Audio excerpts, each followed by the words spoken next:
आज हम लोग क्लास 9 में प्रश्नावली 6.2 पढ़ेंगे। पिछला क्लास में प्रश्नावली 6.2 को पढ़ने के लिए जो थ्योरम यानी कि थ्योरम का मतलब ज्योमेट्री के लिए जो सूत्र थे वो सारे हम पढ़ा दिए थे। हमको आशा है कि आप लोग वो चीज़ पढ़ लिए होंगे, तभी ये समझ में आएगा, ये ध्यान दीजिएगा। और ज्योमेट्री आसान तभी होता है जब स्टेप बाय स्टेप हम लोग चलते हैं, इस चीज़ को दिमाग में रखिएगा। फर्स्ट क्वेश्चन है हम लोग का, ये फिगर दिया गया है क्वेश्चन में, दो रेखा को एक रेखा काट रही है। तो ये जो रेखा है वो सीधी रेखा है, स्ट्रेट लाइन, और ये जो है वो ट्रांसवर्सल लाइन यानी तिर्यक रेखा है। तो हम लोग को बोल रहा है कि x और y का मान ज्ञात करें और सिद्ध करें कि AB समांतर CD है कि नहीं, हम लोग को चेक करना है। तो चलिए सबसे पहले हम लोग यहाँ पर क्या लेते हैं, देखिए ये 50 डिग्री और x डिग्री लिखेंगे हम यहाँ पर, कि 50 डिग्री और x आसन्न कोण है। ध्यान दीजिएगा, एडजासेंट एंगल हम लोग पढ़े हुए हैं ना पीछे, एडजासेंट एंगल है और वो एडजासेंट एंगल ऐसे है कि लीनियर पेयर ऑफ एंगल्स है। ठीक है, लीनियर पेयर ऑफ एंगल्स है तो लिखेंगे 50 डिग्री और x रैखिक कोणों का एक युग्म है। रैखिक कोणों का एक युग्म है, और हम लोग जानते हैं कि रैखिक कोणों का एक युग्म जो है वो दोनों कोणों का योग 180 डिग्री के बराबर होता है। तो यहाँ पर हम लोग लिखेंगे 50 डिग्री प्लस x बराबर 180 डिग्री। ये ध्यान रखिएगा। या हम लोग यहाँ पर ये भी लिख सकते थे कि इस रेखा पर ये किरण खड़ी है, ये भी हम लोग लिख सकते थे। यहाँ पर हम लोग बिंदु दे देंगे जहाँ पे प्रतिच्छेद कर रही है, कट कर रही है, यहाँ पर हम लोग बिंदु दे देंगे। जैसे मान लीजिए यहाँ पर O दे देते, तो लिखते कि इस तिर्यक रेखा पर OA खड़ी है। ठीक है, तो भी हमको 50 डिग्री प्लस x बराबर 180 डिग्री ही मिलता है, ध्यान रखिएगा। तो यहाँ x बराबर हमको मिल गया 180 डिग्री माइनस 50 डिग्री बराबर 130 डिग्री। ठीक है, फिर हम लोग चलते हैं यहाँ पर देखिए ये तिर्यक रेखा और ये स्ट्रेट लाइन दोनों एक दूसरे को प्रतिच्छेद कर रही है। तो हम लोग पढ़े हैं ना, शीर्षाभिमुख कोण बराबर होता है। शीर्षाभिमुख कोण का इंग्लिश में vertically opposite angles are equal, तो ये है। तो यहाँ पर लिखेंगे हम लोग कि 130 डिग्री और y शीर्षाभिमुख कोण है, शीर्षाभिमुख कोण है, इसका मतलब वर्टिकली अपोजिट एंगल्स। तो ये दोनों बराबर होगा, तो y बराबर हमको मिल गया 130 डिग्री। x भी 130 मिला, y भी 130 मिला। अब हम यहाँ पर देख रहे हैं कि x और y क्या है, एकांतर अंतःकोण है, अल्टरनेट इंटीरियर एंगल्स है। हम लोग जानते हैं कि अल्टरनेट इंटीरियर एंगल्स यदि इक्वल हो तो ये दोनों सीधी रेखा यानी कि दोनों ये जो सीधी रेखा खींची गई है वो समांतर होती है। तब यहाँ पर हम लोग लिखेंगे कि चूंकि x और y एकांतर अंतःकोणों का युग्म है, अंतःकोणों का युग्म है, और हम लोग दिखा देंगे कि x बराबर y बराबर 130 डिग्री। इसलिए हम लोग लिख देंगे कि AB समांतर CD। यही हमको सिद्ध करना था। हम लोग पढ़े हुए प्रमेय में कि यदि एकांतर खंड समान हो, एकांतर युग्म यदि समान हो तो वो दोनों रेखाएं समांतर होती है, ये हम लोग पढ़े हुए हैं। ठीक है, अब हम लोग क्वेश्चन नंबर 2 देखते हैं। बोर्ड पर क्वेश्चन लिख दिए हैं, फिगर बना दिए हैं।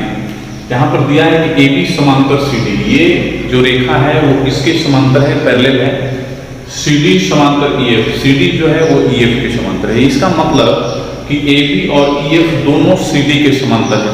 अब हम लोग पढ़े हुए हैं प्रमेय कि यदि दो रेखाएं किसी एक रेखा के समांतर हो तो वो सभी रेखाएं एक दूसरे के समांतर होती हैं। Two lines are parallel one line, therefore all lines are parallel। हम लोग पढ़े हुए हैं पीछे थ्योरम में, तो उसी का प्रयोग करेंगे। यहाँ पर लिखेंगे कि AB समांतर CD और CD समांतर EF, तो तीनों समांतर हो जाएगा, AB समांतर CD समांतर EF। ध्यान दीजिएगा। फिर हम लोग यहाँ पर लिखेंगे y अनुपात z बराबर 3 अनुपात 7 दिया है, तो अब यहाँ पर हम लोग मान लेंगे कि माना कि y बराबर 3x और z बराबर 7x। ठीक है, चलिए हम लोग देखते हैं यहाँ पर ये जो ट्रांसवर्सल यानी कि जेड लाइन है, इसको हम लोग मान लेते हैं कि P, Q और R पर काटती है। ठीक है, अपने से लिखेंगे तो लिख भी सकते हैं कि तिर्यक रेखा ABCD और EF को क्रमशः P, Q और R पर इंटरसेक्ट करती है यानी काटती है। तो यहाँ पर हम लोग बिंदु इसलिए लिए हैं ताकि हम लोग एंगल लिखेंगे। ठीक है, तो यहाँ पर देखिए हम लोग को एंगल Z जो दिया है उसका और इसका योग 180 डिग्री होगा। हम लोग अब देखते हैं यहाँ पर कि ये कोण यानी कि QRF QRE दोनों है जो है वो कोणों का एक रैखिक युग्म है। तो लिखेंगे यहाँ पर कि QRE प्लस एंगल QRF बराबर 180 डिग्री। ध्यान दीजिएगा, क्यों? क्योंकि दोनों ये जो है वो कोणों का एक रैखिक युग्म है, एक रेखा के द्वारा बन रहा है, तो दोनों का योग 180 डिग्री होगा। तो QRE हम लोग उसी तरह छोड़ देंगे प्लस ये QRF है वो Z के बराबर, तो Z यहाँ पर लिख देंगे 180 डिग्री। ठीक है, अब यहाँ पर ध्यान दीजिएगा कि हम लोग को लिखना है यहाँ पर कि QRE बराबर 180 डिग्री माइनस Z, इसको कर देंगे इक्वेशन नंबर 1। ठीक है, अब देखिए आप लोग ये एंगल और ये एंगल जो है वो संगत कोण है। ठीक है, संगत कोण। अब यहाँ पर ध्यान दीजिए कि ये रेखा समांतर है तो संगत कोण बराबर मिलेगा। तो हम लोग यहाँ पर लिखेंगे फिर CD समांतर EF, इसलिए एंगल PQC, ध्यान दीजिएगा PQC बराबर एंगल QRE। QRE कहां से? संगत कोण से, संगत कोण से। चलिए अब PQC कितना है? Y। QRE जो है हम यहां पर निकाले हुए हैं, देखिए 180 डिग्री माइनस Z। ठीक है, अब ध्यान दीजिए यहाँ पर हम लोग मान रख देंगे जो मान हमको मिला हुआ है। तो देखिए यहाँ पर y का मान 3x है, z का मान 7x रखिए। 3x equal to 180 degree minus 7x, इसको इधर लेके आइए तो 3x plus 7x equal to 180 degree. तो 10x बराबर क्या मिल गया हमको? 180 डिग्री। तो x बराबर क्या मिल गया हमको? 18 डिग्री। 10 से डिवाइड हो जाएगा 180 18 बार में। तो यहाँ पर x का मान हमको मिल गया, ये ध्यान रखिएगा। लेकिन यहाँ पर देखिए कोण भी x लिए हैं हम लोग और यहाँ पर भी हम लोग x ले लिए हैं, यहाँ पर a कर देते हैं ताकि ये न लगे कि हम लोग x कोण निकाले हैं। ध्यान दीजिएगा, तो यहाँ पर दिक्कत हो जाएगा। तो यहाँ पर हम लोग a में बदल देते हैं इसको ताकि हमको ये न लगे कि वही कोण निकाल लिए हम लोग। ठीक है, a बराबर 18 डिग्री। हमारे क्वेश्चन में पूछ रहा है x का मान ज्ञात करना है। ठीक है, तो a बराबर हम तो 18 डिग्री निकाल चुके हैं, अब x का मान निकालेंगे। तो अब देखिए x और y जो है वो तिर्यक रेखा के एक ही ओर के अंतःकोण है, यानी कि ट्रांसवर्सल लाइन के एक ही ओर का इंटीरियर एंगल्स है। इन दोनों का योग हम लोग क्या पढ़े हैं? 180 डिग्री। तो हम लिखेंगे फिर करके फिर AB समांतर CD हमको दिया है, इसलिए x प्लस y बराबर 180 डिग्री। कैसे मिला? x और y 180, आप लोग को मालूम होगा तिर्यक रेखा के एक ही ओर के अंतःकोण का योग 180 डिग्री होता है। तो यहाँ पर हम लोग मान रख देंगे x उसी तरह बन जाएगा। y का मान हम लोग रखेंगे, देखिए y का मान क्या है? 3a बराबर 180 डिग्री। तो x बराबर क्या होगा? 180 डिग्री माइनस 3a। इसमें a का मान रख दीजिए, आप जो लाइन है 3 × 18 डिग्री, तो 180 डिग्री माइनस 18 × 54 डिग्री। घटा दीजिए, 10 में से 4 गया 6 और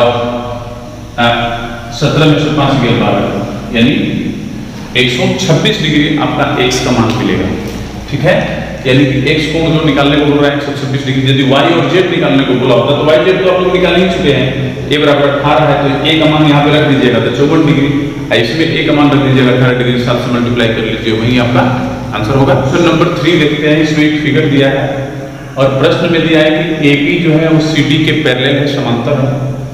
EF CD पर लंब है, EF जो है वो CD पर यानी कि इस पर लंब यानी परपेंडिकुलर है। GED आपको यहां से यहां तक का कोण आपको 126 डिग्री दिया गया है। ठीक है, तो सबसे पहले इसी का प्रयोग हम लोग करते हैं और देखिए क्या निकालना है। ये 3 चीज निकालना है आपको, ये चीज हम लिख चुके हैं यहाँ पर। आपको निकालना है AGE यानी कि ये एंगल निकालना है, फिर उसके बाद GEF ये एंगल निकालना है, फिर उसके बाद FGE ये एंगल निकालना है। ये और ये 3 एंगल हमको निकालना है। तो सबसे पहले हम इसको लिखते हैं GED बराबर 126 डिग्री और फिगर में आप देखिए GED में 2 कोण हैं, एक है GEF और एक है FED। तो लिखिए GEF प्लस एंगल FED बराबर 126 डिग्री।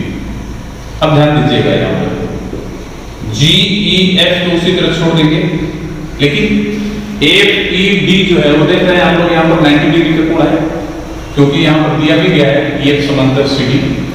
ठीक है, तो यहाँ पर हम लिख देंगे 90 डिग्री बराबर 126 डिग्री, या GEF बराबर हमको क्या मिल गया देख लीजिए 126 में से हम लोग 90 डिग्री घटा देंगे, यानी कि ये 90 डिग्री हो गया। तो हमको कितना मिल गया देखिए 100 में से 0 जाएगा 6, 12 में से 9 जाएगा तो 3, 36 डिग्री। चलिए अब देख रहे हैं कि AB समांतर CD है, तो यहाँ पर लिखेंगे AB पैरेलल CD। इसलिए आप लोग देख रहे हैं कि यदि ये और ये पैरेलल है तो ये ट्रांसवर्सल लाइन हम लोग यदि लेंगे तो ये एंगल इस एंगल के बराबर होगा, यानी कि एकांतर अंतःकोण। ठीक है, तो यहाँ पर हम लिखेंगे इसलिए FGE बराबर GEC किससे? एकांतर अंतःकोण से, एकांतर अंतःकोण। ठीक है, अब यहां पर ध्यान दीजिए कि GEC हम कैसे निकालेंगे। तो ये एंगल और ये एंगल का योग 180 डिग्री होगा। तो यदि यहां पर हमको इधर 90 मिला है तो इधर भी 90 मिलेगा, FEC 90 मिलेगा। तो FEC से हम ये एंगल घटा देंगे तो हमको ये मिल जाएगा। तो हम यहां पर लिखेंगे एंगल FEC बराबर नहीं माइनस एंगल FEG चाहे GEF कुछ भी लिख सकते हैं, GEF। अब यहां पर देखिए आप हम क्या लिखेंगे कि FEC हमको कितना डिग्री मिला है? 90 डिग्री। क्यों? क्योंकि इस लंब के इधर 90 बनेगा तो इधर भी 90 बनेगा टोटल। तो 90 डिग्री माइनस 36 डिग्री GEF हमको मिला है। तो 90 में से 36 घटा देंगे तो 10 में से 6 गया 4, ठीक है, और 8 में से 3 गया 5, यानी 54 डिग्री का ये मिल जाएगा। ठीक है, तो 54 डिग्री का FGE मिल गया हमको। देखिए FGE हमको 54 डिग्री मिल गया। ठीक है, चलिए अब हम लोग क्या करेंगे, इस कोण को निकालना है। लिखें और लिखेंगे यहाँ पर। देखिए हम लोग जानते हैं कि AB और CD पैरेलल है और ये ट्रांसवर्सल लाइन है, तो ये एंगल और ये टोटल एंगल जो है यहां से यहां तक इक्वल होगा, यानी AGE बराबर एंगल GED होगा। ठीक है, किस कोण से? एकांतर कोण से। एकांतर कोण लिख देते हैं यहां पर। तो GED हमको तो क्वेश्चन नहीं मिला है 126 डिग्री, तो 126 डिग्री आपका ये आंसर हो जाएगा। ठीक है, क्वेश्चन नंबर 4 देखते हैं। इसका फिगर ये दिया है इसमें देखिए प्रश्न में दिया है PQ पैरेलल ST। PQ और ST जो है वो पैरेलल है। इसको हम लोग इधर और इसको इधर सीधी रेखा बढ़ाएंगे तो ये पैरेलल नहीं होगा, ठीक है, कटेगा नहीं। PQR बराबर 110 डिग्री दिया है, RST 130 डिग्री दिया है। हम लोग QRS यानी कि ये एंगल निकालना है, ठीक है। क्वेश्चन में आप लोग को एक हिंट भी दिया है कि PQ समांतर हम लोग R से जाती हुई एक रेखा खींच लेंगे। तो चलिए खींच लेते हैं। यहां पर PQ से समांतर यानी पैरेलल एक हम लोग रेखा खींच लेते हैं AB, ठीक है, इसका नाम दे देते हैं AB। तो यहां पर हम लोग लिखेंगे कि चूंकि PQ पैरेलल AB खींचा, ध्यान दीजिएगा आप लोग, और पहले से PQ पैरेलल ST दिया है, वो PQ पैरेलल ST है और यहाँ पर PQ पैरेलल AB हो गया, तो तीनों पैरेलल हो जाएगा आपस में। तो यहाँ पर हम लोग लिखेंगे लेकिन करके, लेकिन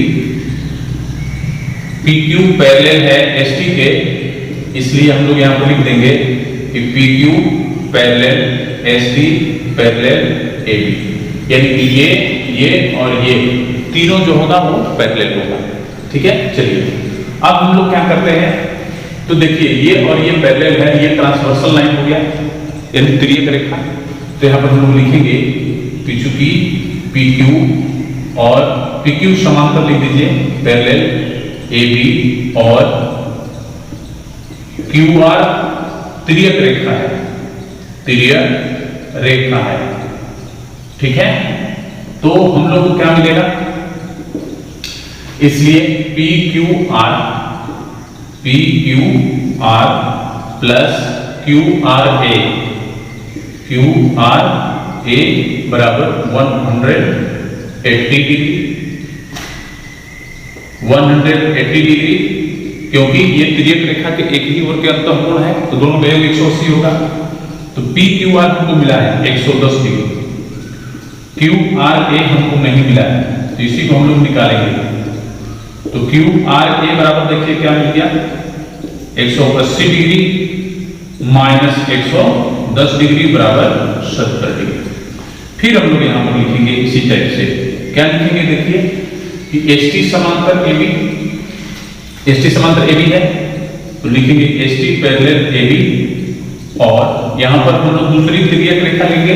अब की बार तिर्यक रेखा लेंगे हम लोग HR, और HR तिर्यक रेखा है,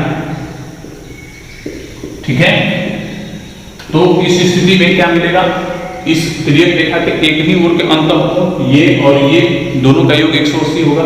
तो लिखिए TSR, angle TSR plus angle SRB equal to 180 degree. TSR आपको मिला है 130 डिग्री, SRB आपको निकालना है 180 डिग्री। तो आपको देख लीजिए क्या मिल रहा है, SRB बराबर एंगल SRB बराबर 180 माइनस 130, 180 डिग्री माइनस 130 डिग्री बराबर 50 डिग्री। ये एंगल हमको मिल गया 70 डिग्री का, ये एंगल मिल गया हमको 50 डिग्री का, ठीक है। देख लीजिए ये 70 मिला था और ये 50 मिल गया, ठीक है। और ये AB एक रेखा है, अब यहां पर लिखेंगे क्योंकि AB एक रेखा है, ठीक है। इसलिए ध्यान दीजिए इस रेखा के ऊपर कितने कोण बन रहे हैं, 1 2 3, तीनों कोणों का योग क्या होगा 180 डिग्री। या आप लोग यहां पर एक और नियम का प्रयोग कर सकते हैं, ये जो होगा PQR QRB के बराबर होगा, वो भी सूत्र का प्रयोग कर सकते हैं। ध्यान दीजिएगा PQR बराबर QRB, एकांतर कोण, ठीक है, एकांतर अंतःकोण। लेकिन यहां पर हम लोग इसी का प्रयोग कर रहे हैं, तो तीनों को जोड़ेंगे QRA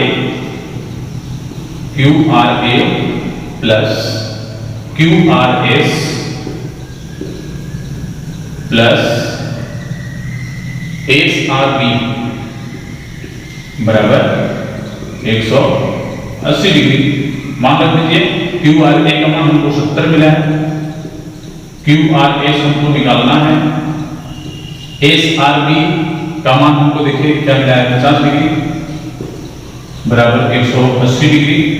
तो क्या मिल गया Q R S plus 120 degree बराबर 180 डिग्री, इसलिए क्यू आर एस बराबर 180 डिग्री माइनस 120 डिग्री बराबर 60 डिग्री। हमको यही एंगल निकालना था, S R Q R S हम निकाल चुके हैं, क्यू आर एस बराबर 60 डिग्री, यही हमारा आंसर होगा। अब हम लोग क्वेश्चन नंबर 5 देखते हैं। इसमें देखिए ये फिगर दिया है, प्रश्न में हमको दिया है A B parallel C D, A P Q बराबर 50 डिग्री है। यहाँ पर देखिए पी आर डी 127 डिग्री। हमको एक्स और वाई का मान ज्ञात करना है। सहायता किसका लेना है? जो हम लोग थ्योरम पढ़े, ठीक है, ध्यान देना है। तो यहाँ पर सबसे पहले हम लिखते हैं कि चूंकि A B parallel C D और यहाँ पर दो ट्रांसवर्सल लाइन यहाँ पर हम लोग ले सकते हैं। पहला ट्रांसवर्सल लाइन पी क्यू ले सकते हैं, दूसरा पी आर ले सकते हैं। तो हम पी क्यू ले रहे हैं ट्रांसवर्सल लाइन, तिर्यक रेखा, और पी क्यू तिर्यक रेखा है, तिर्यक रेखा है। तो हम लोग जानते हैं कि यदि कोई दो रेखा पैरेलल हो और तिर्यक रेखा यदि उसको काट रहा हो ट्रांसवर्सल लाइन, तो उसके एकांतर युग्म समान होते हैं। तो एकांतर युग्म हमको क्या मिलेगा? A P Q equal to A P Q, ध्यान दीजिएगा, फिर पी क्यू डी, चाहे पी क्यू आर भी लिख सकते हैं लोग, पी क्यू आर, ठीक है। इससे एकांतर अंतःकोण यहां पर आप लोग लिख सकते हैं, ठीक है। तो देखिए ए पी क्यू हमको क्या मिला है? 50 डिग्री, और पी क्यू आर जो है, पी क्यू आर जो है वो कितना है? x। तो x का मान हमको मिल गया। अब हमको निकालना है y का मान, ध्यान दीजिएगा। तो फिर हम लोग लिखेंगे फिर A B parallel C D और पी आर एक तिर्यक रेखा है,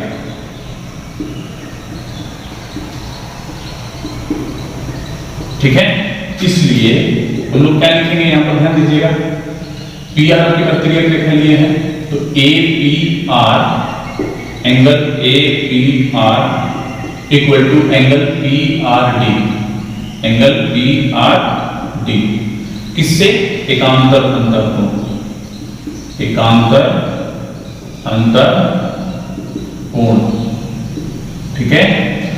interior alternate interior angles, A P R में देखिए, ए पी आर में दो कोण हैं, A P Q plus Q P R, A P Q plus Q P R बराबर ए पी क्यू और क्यू पी आर दोनों को जोड़ेंगे तभी ए पी आर हमको मिलेगा। पीछे पढ़े हैं ना एडजेसेंट एंगल में, पी आर डी हमको मिला है 127 डिग्री, ए पी क्यू हमको मिला है 50 डिग्री और क्यू पी आर है y equal to 127 degree.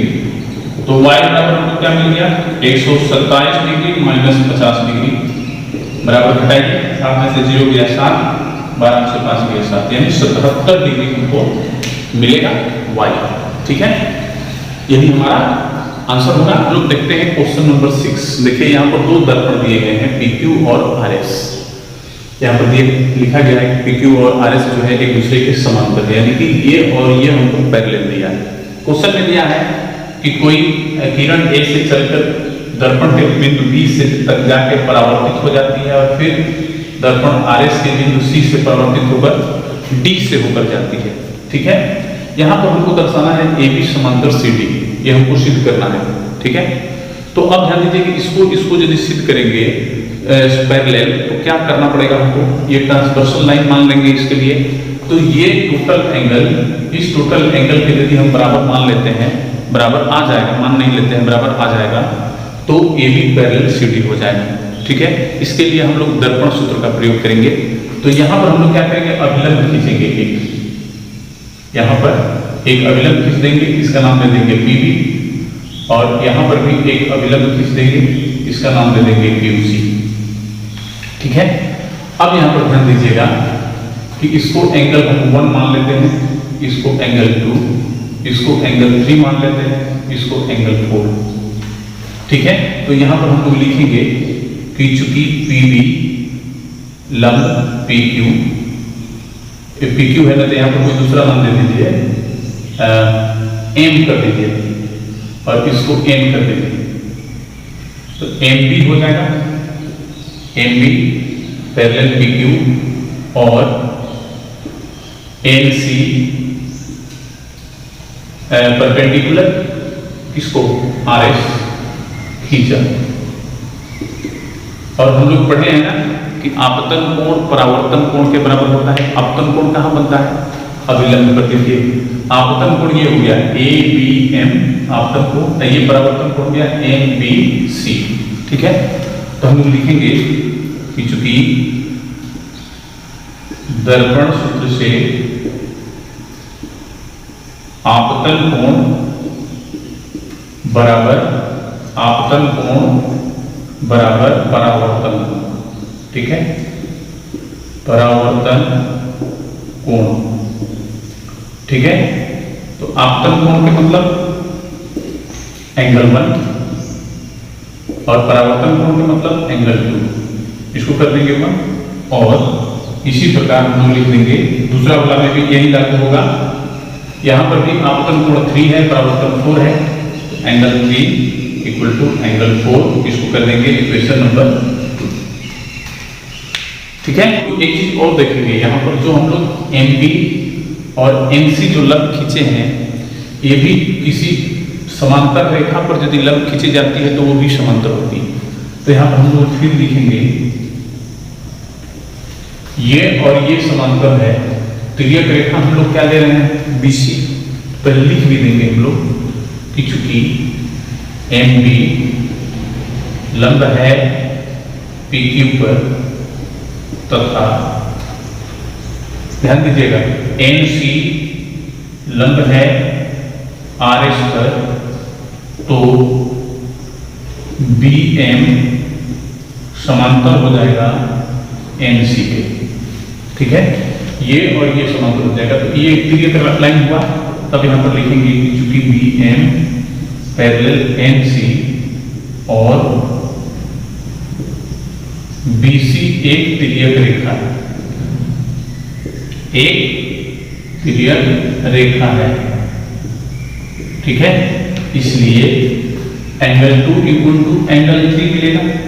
Angle 2 equal to angle 3 कैसे, एकांतर अंतःकोण से, एकांतर अंतःकोण। ठीक है, इसको हम लोग कर देंगे समीकरण नंबर 3। अब चलिए ध्यान दीजिए, यहाँ पर 2 बराबर 3 मिल गया, यहाँ पर 3 बराबर 4 है, तो हमको 2 बराबर 4 मिल जाएगा, या और 2 बराबर 4 से हम यहाँ पर करेंगे तो 1 बराबर 4 मिल जाएगा। ध्यान दीजिएगा, तो 2 बराबर 3 है तो 1 बराबर 4 मिल गया हमको, तो लिखेंगे 1, 2 और 3 से, और 3 से हमको क्या मिल जाएगा, एंगल 1 इक्वल टू एंगल 4।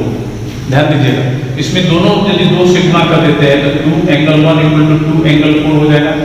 तो इसको हम लोग क्या लिख सकते हैं, एंगल 1 प्लस एंगल 1 बराबर एंगल 4 प्लस एंगल 4 हम लोग लिख सकते हैं, और एंगल 1 का मान यहाँ पर हम लोग रख सकते हैं 2, तो angle 1 plus angle 2 equal to angle 4 की जगह पर 3 रख सकते हैं, तो 3 प्लस एंगल 4। ठीक है, अब देखिए एंगल 1 और एंगल 2 जोड़ेंगे तो ABC मिल जाएगा, तो लिखेंगे कोण ABC। 3 और 4 जोड़ेंगे तो BCD मिल जाएगा, BCD। और आप लोग देख रहे हैं कि ABC यानी ये कोण, BCD यानी ये कोण एकांतर कोण है, तो यहाँ पर हम लिख देंगे, और एंगल ABC और BCD एकांतर कोण है, इसलिए हम लोग लिख सकते हैं कि AB समांतर CD। ठीक है, क्योंकि एकांतर कोण समान मिल गया हमको, तो हमको यही निश्चित करना था AB समांतर CD। ठीक है, लोग एक्सरसाइज 6.2 खत्म कर चुके थे। अब उसके बाद एक थ्योरम भी देख लेते हैं, हम लोग इसमें दिया है, बहुत महत्वपूर्ण थ्योरम है। किसी त्रिभुज के कोणों का योग 180 डिग्री होता है, हमको सिद्ध करना है। तो सबसे पहले ध्यान दीजिए कि मान लीजिए कि ये त्रिभुज है, ठीक है। मान लेते हैं कि ये त्रिभुज ए है, बी है और ये सी। ध्यान दीजिएगा, तो इसमें किस कोणों के योग की बात कर रहा है? अंतःकोणों के, इन सेंटर। अंतःकोणों के योग जो होगा वो 180 डिग्री होगा, यानी कि इसका, इसका और इसका कोण 1, कोण 2 प्लस कोण 3 इक्वल टू 180 डिग्री हमको सिद्ध करना है, ठीक है। तो हम सबसे पहले क्या लिखते हैं कि माना कि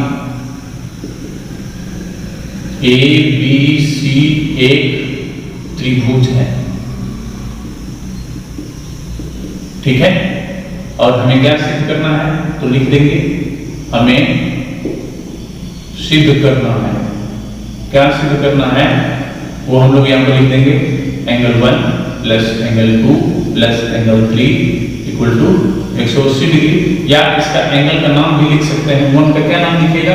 बी ए सी, चाहे सी ए बी, कुछ भी लिख सकते हैं, बी ए सी। एंगल 2 का नाम क्या होगा? ए बी सी, चाहे सी बी ए, कुछ भी लिख सकते हैं, ए बी सी। एंगल 3 का नाम ए सी बी या बी सी ए भी लिख सकते हैं, A C B equal to 180 degree. यही हमको सिद्ध करना है। इसके लिए कुछ हम लोग रचना करेंगे, जो हम लोग पीछे प्रमेय पढ़े हुए हैं, उसी प्रमेय पर आधारित इसको हम लोग हल करेंगे। तो उसके लिए क्या करेंगे, हम ए से जाती हुई एक रेखा खींचेंगे, ठीक है। और इस रेखा को मान लेंगे कि BC के पैरेलल है। तो इसको कर लेते हैं P और इसको कर लेते हैं Q, ठीक है। तो यहाँ पर जो एंगल बन रहा है उसको हम कर दे रहे हैं 4 और यहाँ पर जो एंगल बन रहा है उसको कर दे रहे हैं 5। तो इसके लिए रचना लिखेंगे यहाँ पर। कंस्ट्रक्शन में क्या किया हम लोग? PQ पैरेलल BC खींचा जो A से जाती है, ध्यान दीजिएगा, ठीक है। तो जब PQ और BC पैरेलल हो गया तो ये और ये दोनों को अलग अलग हम लोग ट्रांसवर्सल लाइन ले सकते हैं। तो यहाँ पर हम लोग लिखेंगे कि चूंकि PQ समांतर BC और, ध्यान दीजिएगा, और AB एक तिर्यक रेखा है, AB एक तिर्यक रेखा है, तो हमको क्या मिलेगा? ये और ये पैरेलल है, ये तिर्यक रेखा होगी। तो angle 4 equal to angle 2, angle 4 equal to angle 2 कहां से? एकांतर कोण से, एकांतर कोण। इसको हम लोग कर देंगे इक्वेशन नंबर। फिर हम लोग लिखेंगे कि PQ समांतर BC और अब की बात ट्रांसवर्सल लाइन दूसरा लेंगे, ये AC और AC एक तिर्यक रेखा है, तिर्यक रेखा है। तो हमको क्या मिलेगा? Angle 5 equal to angle 3, angle 5 equal to angle 3 किससे? एकांतर कोण से, एकांतर कोण से। इसको कर देंगे इक्वेशन नंबर 2, ध्यान दीजिएगा।